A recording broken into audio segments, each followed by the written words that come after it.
ஏன்னா யாருக்கும் வந்து எடுத்தவொடனே பெரிய உயர் பதவி கொடுக்க போறது இல்லை.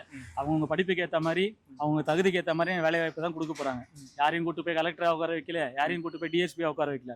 அவங்க படிப்புக்கு ஏற்ற என்ன தகுதியோ அதுக்கேற்றவன வேலை தான் கொடுக்குறாங்க. இது அவங்க குடும்ப பொருளாதாரத்துக்கு உதவியா இருக்கும். அதுதான் என்னோட இது. அப்போ ஒரு நடிகரை பார்க்க வந்து இறந்து போனது வந்து ஒரு அரசு பணிக்கான தகுதியா? நடிகரை பார்க்க போனதுன்றத வந்து அது நடிகரோட தப்பு இல்லை, பார்க்க போனோம் மக்களோட தப்பு. நம்ம இந்த இடத்துல இப்போ என் குழந்தைய கூட்டு போறேன்னா என் குழந்தைக்கு சேஃப் இருக்கான்னு பார்த்துட்டு தான் நான் தூக்கிட்டு போனோம். ஒரு 100 பேர் நிற்கிற கும்பலில் போய் நடுவில் போயிட்டு நசுக்க மாட்டேன். இப்போ கோயிலே கூட்டமாக இருக்குன்னா நம்ம எதுக்கு சிறப்பு தரிசனம் போகிறோம்? நம்ம குழந்தை யாரும் நசிக்கக்கூடாது, நம்ம ஒய்ஃப் யாரும் நசிக்கக்கூடாது அப்படின்னு தான் போகிறோம். நீங்கள் வந்து ஒரு நடிகர் மேலே இருக்கிற ஆர்வத்தில் போயிட்டு அங்கே போய் மொத்தமாக விழுந்தது பப்ளிக் மேலேயும் தப்பு இருக்குது. விஜயை மட்டும் குறை சொல்ல முடியாது.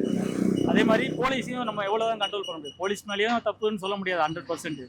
ஏன்னா அவங்க பாதுகாப்பு கொடுத்துருக்கலாம். ஆனால் இவ்வளோ கூட்டம் வரும்னு யாருமே எதிர்பார்க்கல.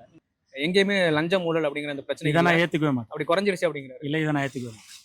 ஏன் அப்படி இல்லை, நான் என்கிட்டயே வாங்கியிருக்காங்க. நான் அதை பற்றி நாளைக்கு ஏசி கிட்ட கம்ப்ளைண்ட் கொடுக்க போகிறேன். ஓகே.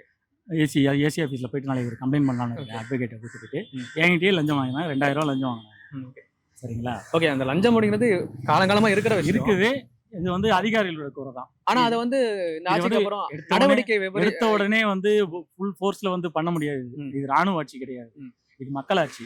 அதனால எடுத்த உடனே பண்ண முடியாது. எனக்கு பொறுத்தவரையும் பண்ணிட்டு இருக்காரு, அவரால் முடிஞ்சதை பண்ணிட்டு இருக்காரு. நானும் இப்ப சிஎம் செல்லுக்கு ஒரு கம்ப்ளைண்ட் பண்ண போறேன் இது விஷயமா.